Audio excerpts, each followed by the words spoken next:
Al ilmu yurisul ahwal. Ilmu itu melahirkan sikap. Jadi kalau kita punya referensi yang cukup tentang toleransi, insya Allah kita hidup di mana saja punya toleransi, karena toleransi itu juga ajaran agama.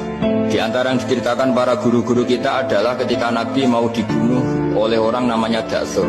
Ketika beliau sedang santai di satu tempat, tahu-tahu ada orang yang mengambil pedangnya, kemudian bilang, Mayyam na'uka minni ya Muhammad. Sekarang Anda sama saya berdua, siapa yang bisa menghalangi kamu?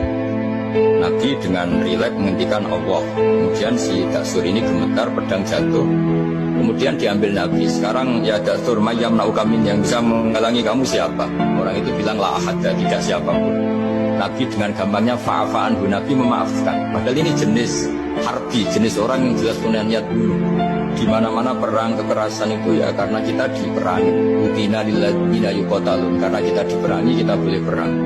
Qatilul ladzina yuqatilunakum. Jadi yang boleh kita perangi ya zaman kayak kita dulu dijajah Belanda, dijajah Jepang zaman itu. Ketika sudah tidak ada penjajahan ya alasan itu sudah hilang karena mereka tidak merangi kita. Jadi apa ya, perang ya ada konteks rasionalitasnya, damai juga ada konteks rasionalitasnya.